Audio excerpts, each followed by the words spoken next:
Good morning, students. Protein.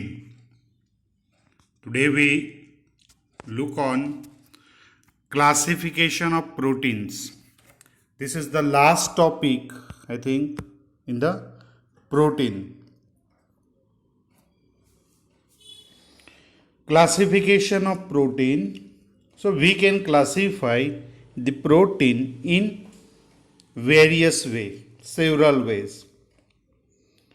There are three major classification are made for protein classification on the basis of their function, on the basis of their chemical nature and solubility properties and nutritional importance.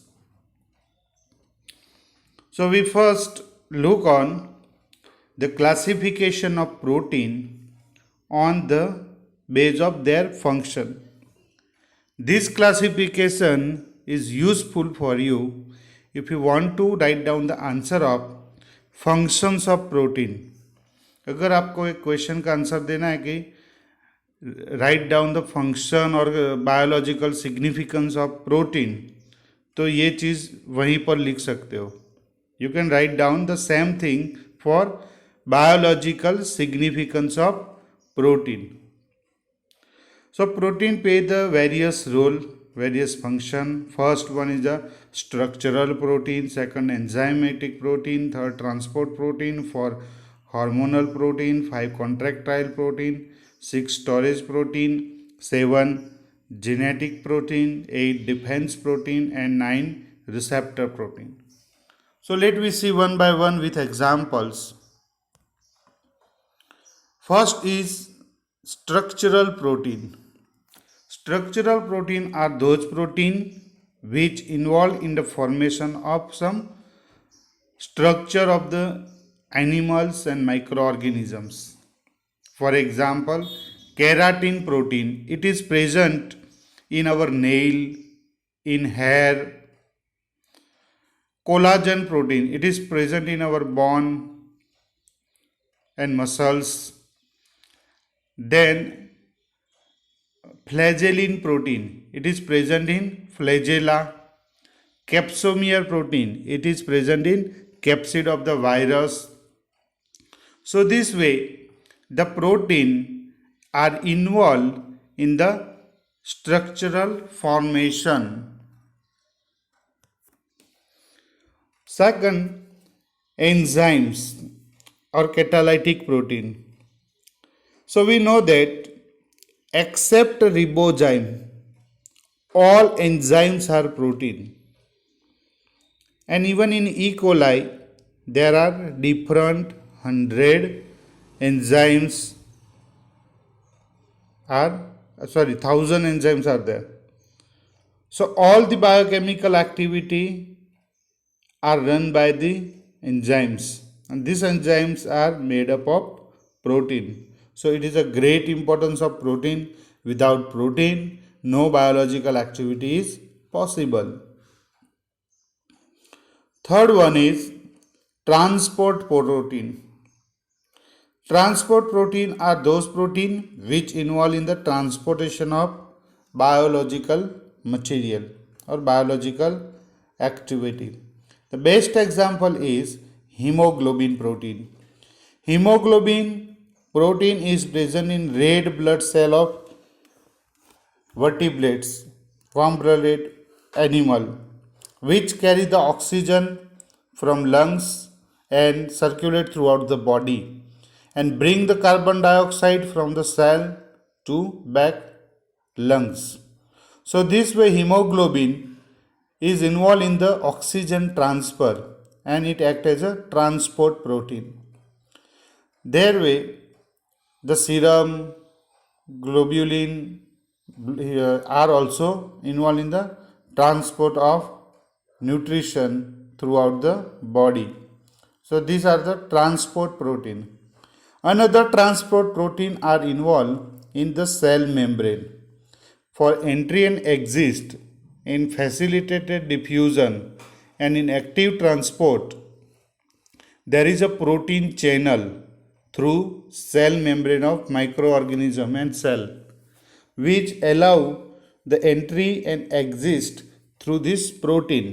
This protein channels forms the porins, a hole which allow entry and exist of the molecule. So they involve in the transportation mechanism. Fourth protein, hormonal protein. So all hormones are not protein. All hormones are not protein, but some hormones are protein. Insulin, growth hormones. So insulin is the great important because nowadays it is produced by recombinant technology because it is a protein. So hormone which maintains the body's function and organelles functions. So they are important for the life. Contractile protein, actin and myosin. In 12th standard you have already learned. आप 12th में पढ़ गए हो ये सारी चीज़ें इन muscular contraction theory कि जैसे मसल्स कॉन्ट्रैक्ट होगा या रिलैक्स होगा. So there is a need of ATP and ATP make the myosin active and on another side actin is the protein.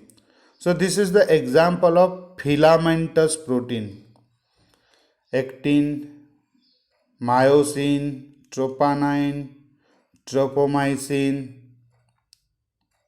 So these are the contractile protein which involve in the movement of organisms. These such proteins are present in the flagella, then contractile bodies, muscles.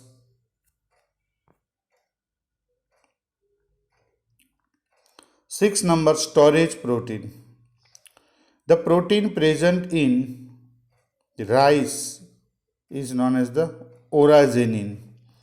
Protein present in glutenin, it is a glutenin. In a wheat, it is a glutenin. So these are the protein present as a storage form. We know the egg. Egg is filled with egg white and egg yellow. So this egg white is the albumin which provide the nutrition for hatching of the egg while incubation period.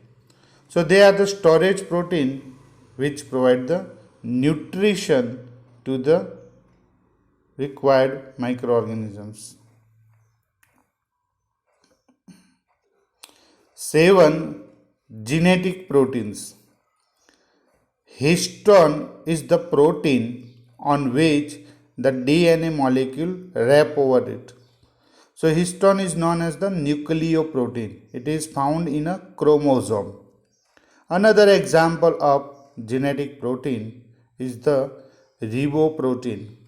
Ribosome is involved in formation of protein and attach on the mRNA. So this is the ribosome is composed of rRNA plus protein. So this protein present in ribosome we can consider as a nucleoprotein because it is a protein with mRNA or rRNA. Next one are the defense protein. Defense protein which makes the organism protected. The best example are antibodies. Antibodies are known as the immunoglobulins. Globulins is a kind of protein and it is nothing but the antibody which attack on antigen. Another example of defense protein is the snake venoms. सांप का जहर. That snake venom, it is a protein which is a pro-defense mechanism of the snake. So this is one more function, and the last function is the receptor protein. So receptor protein are those protein which allow the adhesion of particular entity.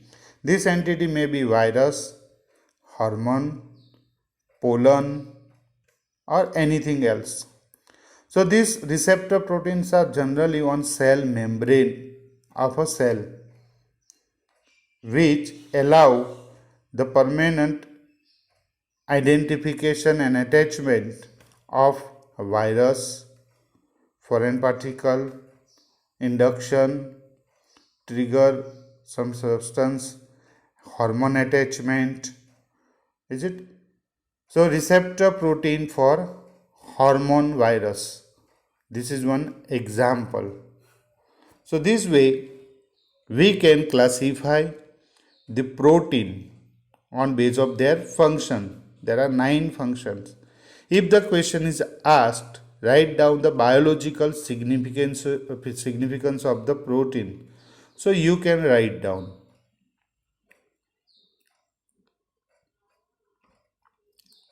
This is the second classification method, that is normally the examiner asks the classification of protein based on nature of chemical and solubility. So whenever the question is asked, you have to write down this classification. How this is classified? So initially the proteins are classified into 3 categories: simple protein, conjugate protein, and derived protein. Simple protein means they are made up of only amino acid. If you break down the protein, at the end you will get only amino acid. There is no non-proteinic part. उसमें protein का कोई भी हिस्सा amino acid के अलावा नहीं होगा, pure amino acids होंगे सब, तो उसको बोलेंगे simple protein. Another one is conjugated protein. Conjugated protein मतलब there is a conjugation of protein with non-proteinic part. जैसे कि न्यूक्लियो प्रोटीन है, तो प्रोटीन प्लस डीएनए और प्रोटीन प्लस आरएनए, उसको बोलेंगे nucleo protein. Example is ribosome. जैसे glycoprotein, तो glyco means glucose plus protein, और म्यूकोप्रोटीन तो उसमें पॉलीमरिक होगा, स्टार्च जैसे material, polymeric protein, polymeric carbohydrate plus protein, mucin उसका एग्जाम्पल है. Third one is lipoprotein. तो लिपिड प्लस प्रोटीन जो हमारे सेल मेम्ब्रेन में होता है, लिपोप्रोटीन.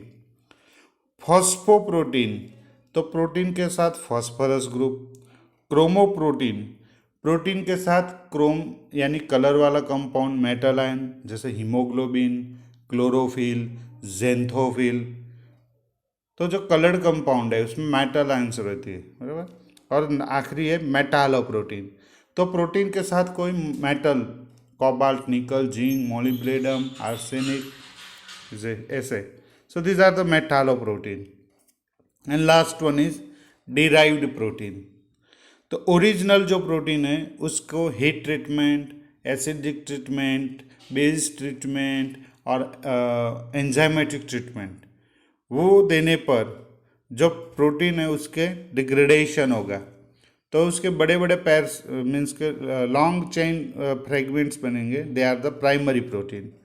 और शॉर्ट चेन फ्रेगमेंट्स होंगे, उसको बोलेंगे secondary protein. So this is the protein classification, simple, conjugate and derived.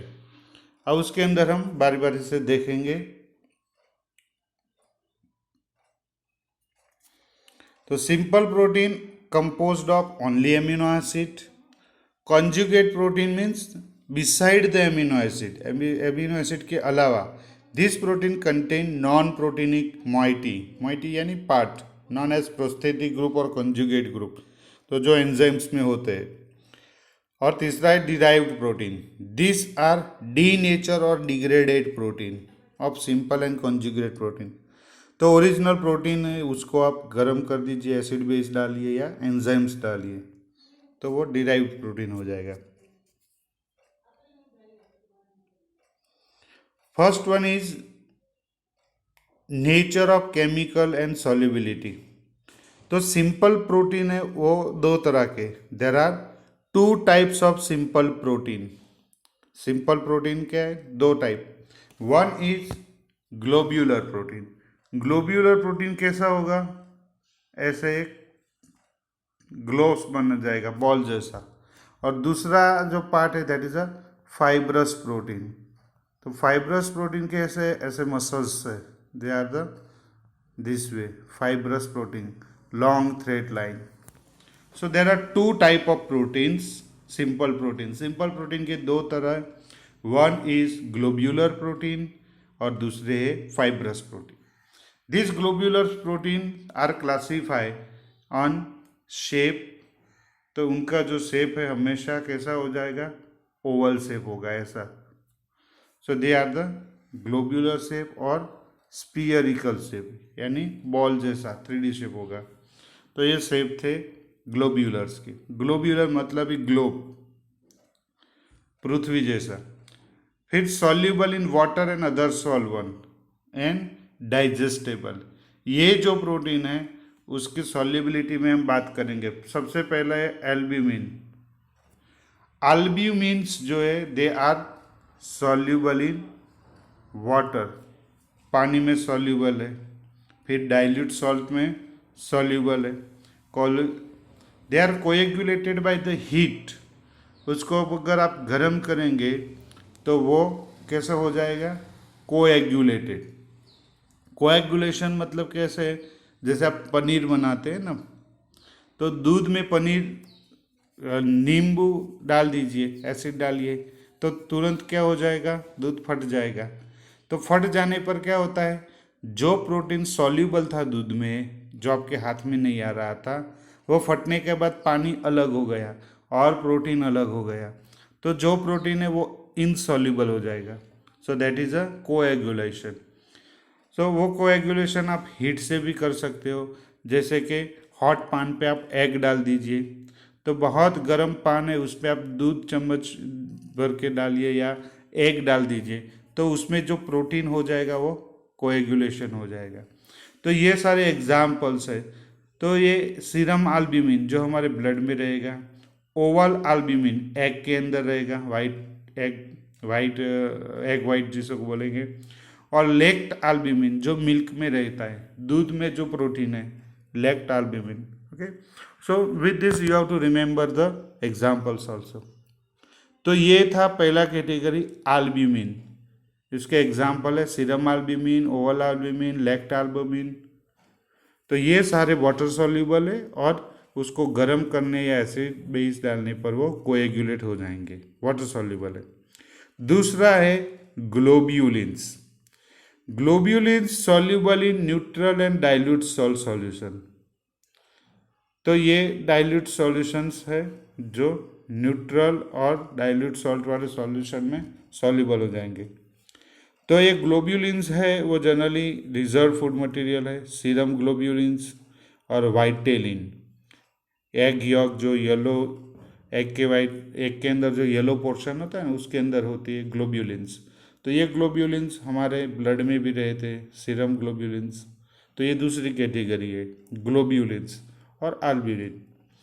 तीसरे glutelins. Glutelins are soluble in dilute acid. ये सारे के सारे किस चीज़ पे डिफर करेंगे?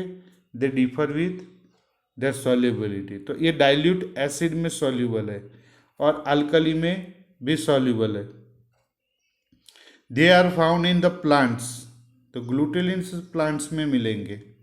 जैसे कि आपको एक पता था कि आशीर्वाद आटा जो है उस पर कुछ क्वेरी थी। उसमें ऐसा था कि आशीर्वाद आटा गूंदने पर उसमें कुछ जेलिंग जैसा मटेरियल हो जाता है। फिर टीवी में ऐड आता है और क्लैरिफाई किया जाता है कि ये प्रोटीन हमेशा व्हीट में होता ही है, ग्लूटेलिन, और इसकी वजह से ये होता है। Is it? तो व्हीट में कौन सा प्रोटीन होता है? आपको एमसीक्यू में पूछा जा सकता है। व्हीट के अंदर ग्लूटेलिन और राइस के अंदर ओराजेनिन। तो ये दो प्रोटीन है जो आपको याद रखने हैं। फोर्थ है प्रोलेमाइंस, जो 70% अल्कोहल में सॉल्युबल होंगे।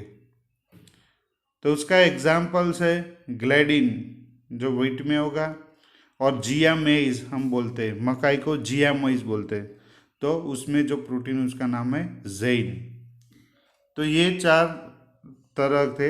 Albumin and globulin water soluble है, ग्लूटेलिन डाइल्यूट एसिड और बेस में सॉल्युबल है, और प्रोलेमाइंस वो 70% अल्कोहल में सॉल्युबल्स है।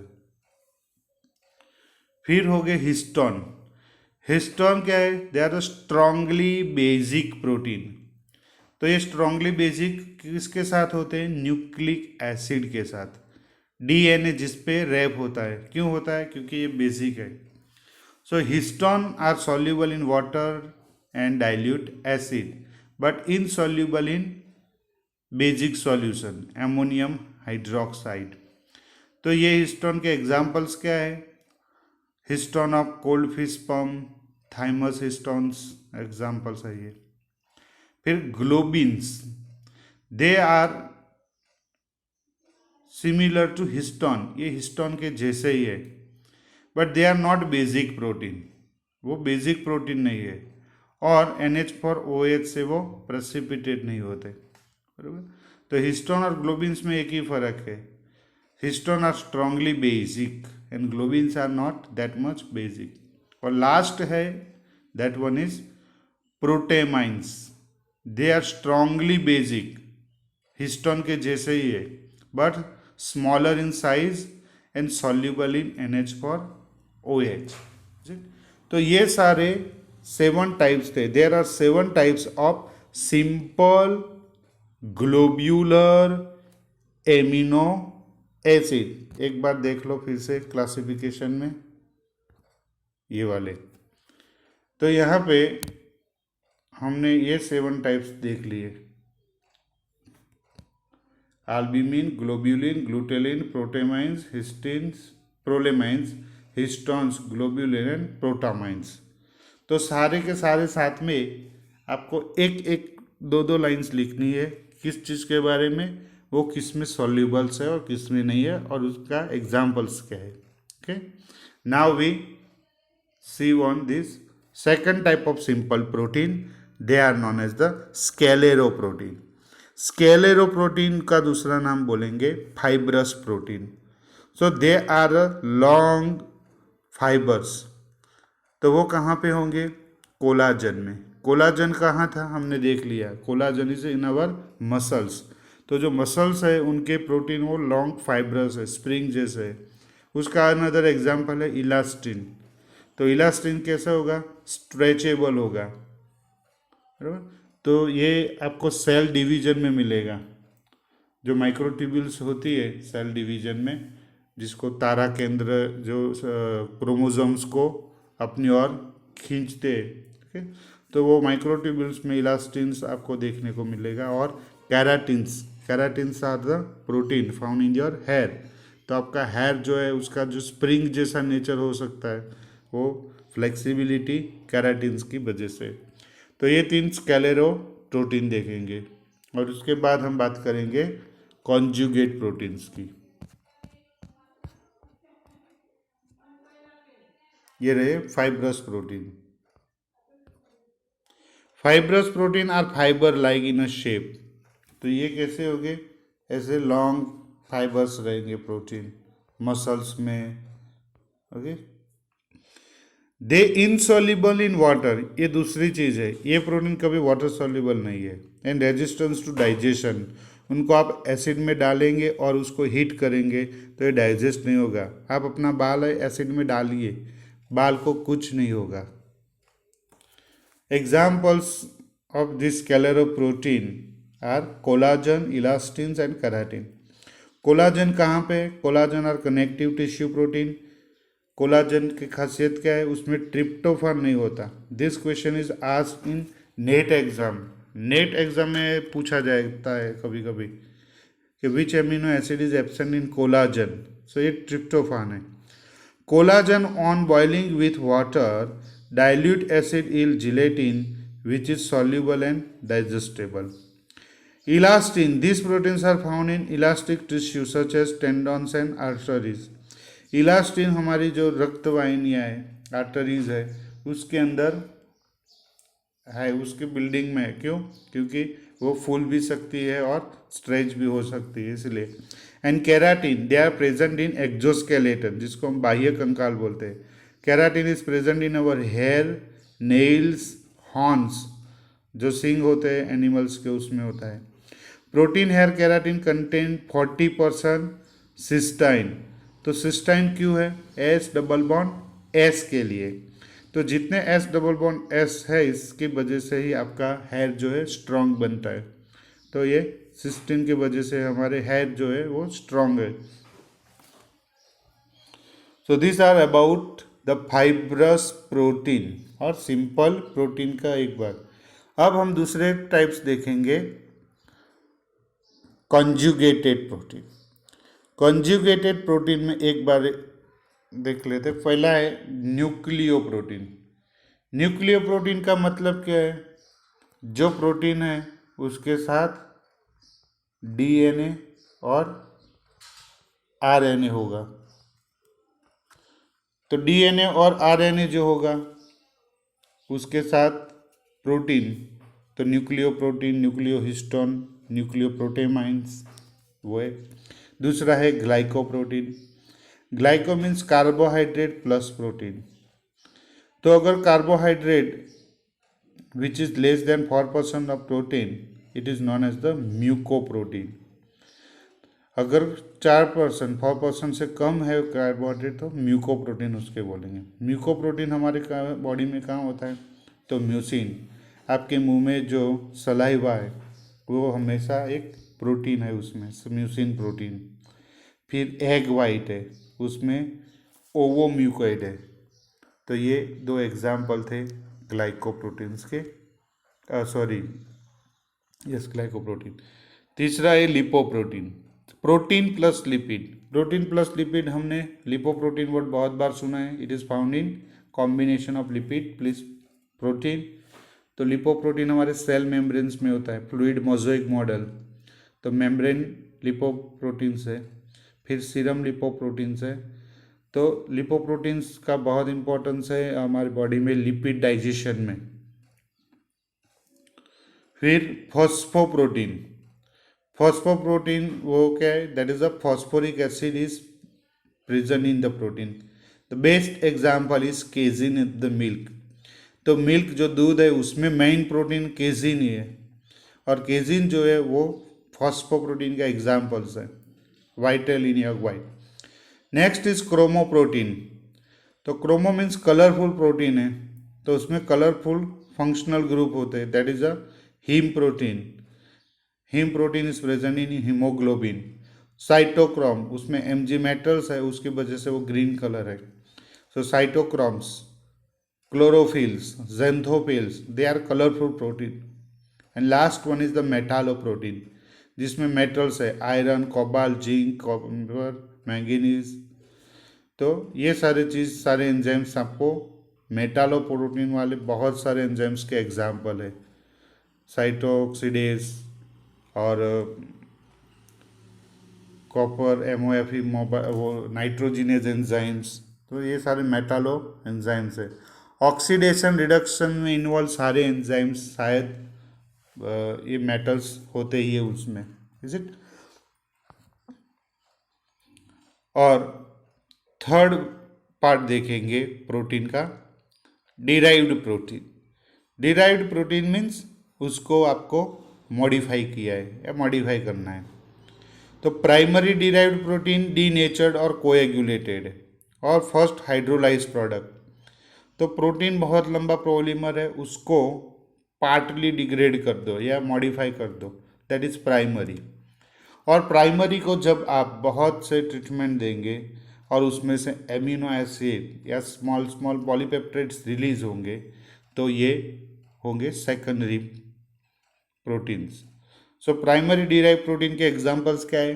Coagulated protein, this are the denature protein produced by agent. आप दूध है उसको बहुत गर्म कर दीजिए, फट जाए तो फिर वो हीट ट्रीटमेंट है, उसमें नींबू डाल दीजिए तो वो पनीर बन जाएगा, बराबर। तो ये जो है ये कोएगुलेटेड प्रोटीन है। जब भी एग है उसको हॉट पैन पे आप डालेंगे तो उसके ग्लोब्यूल्स बन जाएंगे। आप जो मावा खाते दूध का, तो वो मावा क्या है, they are the globules, paneer के जैसे। फिर प्रोटेमन्स, तो they are the early product of protein hydrolysis. बहुत लंबे फ्रेगमेंट्स जो होंगे प्रोटीन डिग्रेडेशन के, उसको प्रोटेन्स बोला जाएगा। और तीसरा है मेटा प्रोटीन। मेटा प्रोटीन यानी half degraded protein. This are the second stage of protein hydrolysis. आधा प्रोटीन डिग्रेड हो जाता है उसमें। और दूसरे secondary derived protein. Secondary derived protein हमारे माइक्रोबायोलॉजी में इंपॉर्टेंट है। They are useful as a peptone powder. तो जो मीडिया प्रिपरेशन में जो पेप्टोन पाउडर है, it is a derived protein, secondary. और हम बॉडी में पाउडर खा भी सकते हैं, जो प्रोटीन पाउडर आएगा। So they are the degraded, और वो that are fill up polypeptide, peptides and peptones. तो ये दो तरह के classification, we have seen the two type of classification. First is nutrition based, okay, and second one is solubility and chemical nature. First one sorry functional base. ये third one है जो nutritional classification, it is a very small. There are three type of protein, तीन तरह के protein है। एक है complete protein. Complete protein वो प्रोटीन है जिससे हमारी बॉडी के सारे एसेंशियल एमिनो एसिड उसमें होंगे। We require 10-11 essential amino acid. 10-11 amino acid जो हमको चाहिए वो एक प्रोटीन में अगर मिल जाएंगे तो वैसे प्रोटीन को हम बोलेंगे कंप्लीट प्रोटीन। और हम सालों से सुनते आए हैं milk is about to complete food. तो मिल्क का केजिन प्रोटीन है, एग का अल्ब्यूमिन है, उसके अंदर सारे 10 को 10 essential amino acid are in the required proportion. जितने हमको जितने चाहिए वो सारे, तो उसको हम बोलेंगे कंप्लीट प्रोटीन। और उसके ऑपोजिट इनकम्प्लीट प्रोटीन लास्ट में, this proteins lake one or more essential amino acid.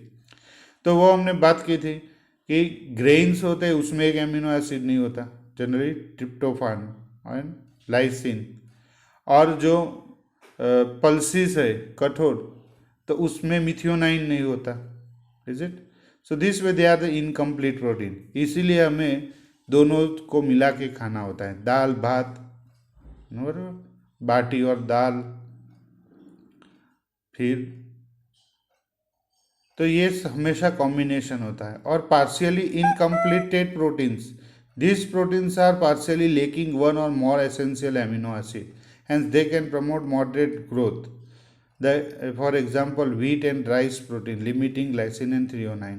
सिर्फ एक एमिनो एसिड नहीं होता, तो उसकी वजह से आपका जो ग्रोथ है वो हल्का सा लो रहेगा। You have to fill up the required amino acid by another way. So nutritionally classification of protein, there are three types: complete, partial incomplete and incomplete, totally incomplete proteins. So this was the protein classification। तो यहाँ पे हमारा questions खत्म हुआ। अब दो तीन चीज़ें जो आपको जाननी चाहिए कि किसी भी प्रोटीन का 3D स्ट्रक्चर आप कैसे नाप सकते हो। So there is a X-ray crystallography method and nuclear magnetic resonance NMR। ये दो मेथड है जिससे आप प्रोटीन का 3 डायमेंशनल स्ट्रक्चर चेक कर सकते हो। फिर किसी भी प्रोटीन को प्यूरिफाई करना है तो उसके लिए कौन सी मेथड्स है। So protein separation is possible by electrophoresis. तो इसमें इलेक्ट्रिक फील्ड में प्रोटीन को इलेक्ट्रिक करंट के देने पर वो माइग्रेट करेगा और उससे हम उसको अलग अलग इलेक्ट्रिक पॉइंट्स पे सेपरेट कर सकते हैं। दूसरा है आइसो इलेक्ट्रिक फोकसिंग, जो वही फील्ड में पीएच एडजस्ट करके हम करेंगे, पर्टिकुलर पीएच देके प्रोटीन्स को अलग करेंगे। इम्यूनो इलेक्ट्रोफोरोसिस, जिसमें एंटीजन एंटीबॉडी के प्रिंसिपल पे हम अलग करेंगे। आयन एक्सचेंज क्रोमेटोग्राफी, तो जिसमें प्लस चार्ज और माइनस चार्ज के बेस पे पीएच एडजस्ट करके हम पर्टिकुलर एमिनो एसिड या प्रोटीन को सेपरेट कर सकते हैं। वही जेल फिल्ट्रेशन है, जो प्रोटीन की मॉलिक्यूलर साइज पे हम उसको सेपरेट करेंगे। और सबसे बढ़िया method that is HPLC, high performance liquid chromatography.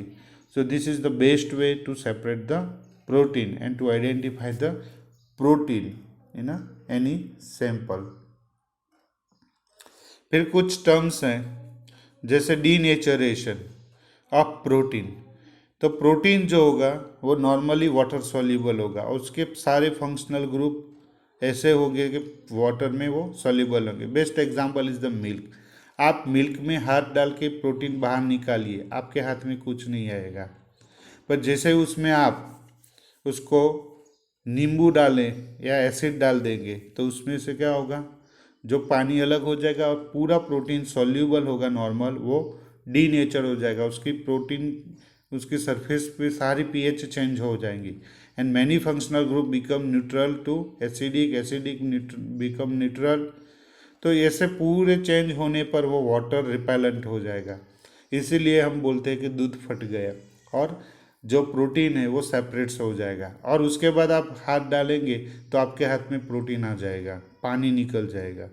So this mechanism is known as the denaturation. Denaturation में एक और एग्जांपल है, आप किसी भी बाल को गर्म करिए तो वो गर्म करने पर जो बाल है वो टेढ़ा मेढ़ा हो जाएगा, इज इट। तो ये डीनेचरेशन है। तो डीनेचरेशन के जो एजेंट है वो फिजिकल में heat, violent shaking, x ray, UV radiation है। और केमिकली भी एसिड, बेस है। तो ये मैं जो मिल्क बोल रहा हूँ कब से, ये चीज़ आपको दिखाई देती है।